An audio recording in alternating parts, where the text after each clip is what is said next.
આપ જોઈ રહ્યા છો સ્પાર્ક ટુડે ન્યૂઝ। સૌથી વધુ ટેકનિકલ એન્ડ નોન ટેકનિકલ જગ્યા માટે 29 તારીખના રોજ રોજગાર અને એપ્રેન્ટિસ ભરતી મેળો તેમજ સ્વરોજગાર શિબિર અને અનુબંધમ નામ નોંધણી કેમ્પ યોજાશે। એક મદદનીશ કચેરી ખાતે તરસાલી વડોદરા દ્વારા જ આ મોડેલ કેરિયર સેન્ટર તેમજ મદદનીશ નિયામક રોજગારીની કચેરી આઈટીઆઈ કેમ્પસ તેમજ તમામ બાબતે જ્યારે વિદ્યાર્થીઓ ઉપસ્થિત થયા હોય ત્યારે સવારે 10 વાગે જ રોજગાર અને એપ્રેન્ટિસ ભરતી મેળો તેમજ સ્વરોજગાર માર્ગદર્શન શિબિર યોજવામાં આવી છે।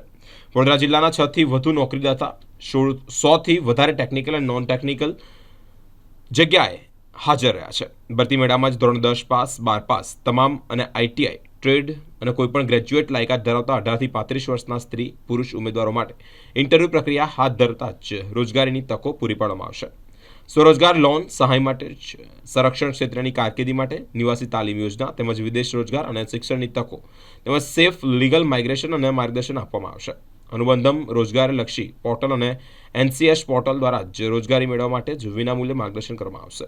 ભરતી મેળામાં જ લાયકાતના પ્રમાણે જ પ્રમાણપત્રોની ઝેરોક્સ અને બાયોડેટાની નકલો સાથે જ સ્વખર્ચ હાજર રહેવા રોજગાર અધિકારીઓની યાદીમાં જણાવવામાં આવ્યું છે।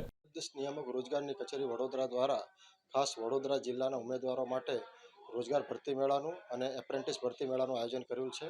આજના ભરતી મેળામાં લગભગ વડોદરા અને એની આજુબાજુના લગભગ 13 જેટલા નોકરીદાતા દ્વારા ભરતી ભાગ લીધો છે, જેમાં લગભગ 200થી વધારે વેકેન્સીઓ આજે છે, જેમાં ધોરણ 10 પાસ 12 પાસ આઈટીઆઈ અને ગ્રેજ્યુએટ થયેલા ઉમેદવારો માટે પણ આ ટેકનિકલ અને નોન ટેકનિકલ અલગ અલગ પ્રકારની જગ્યાઓ માટે આ ઇન્ટરવ્યૂ થનાર છે। સાથે સાથે ઉમેદવારોને જે રોજગારલક્ષી પોર્ટલ એનસીએસ અને અનુબંધમ પોર્ટલ પર પણ ઉમેદવારોને ખાસ નામ નોંધણી અને તેનો કઈ રીતે ઓનલાઈન નોકરી મેળવવી તેનું પણ માર્ગદર્શન છે। સ્વરોજગારી અંગે પણ જે લોકો પોતાનો સ્વતંત્ર ધંધો બિઝનેસ કરવા માંગે છે તેના માટે સેલ્ફ એમ્પ્લોયમેન્ટનું ગાઈડન્સ આપવામાં આવ્યું છે। વિદેશમાં જે સેફ લીગલ માઇગ્રેશન કરવા માંગે છે તેમના માટે પણ રોજગાર કચેરી જે કાર્યરત છે તેની પણ માહિતી આજના પ્રસંગે ઉમેદવારોને આપવામાં આવી છે।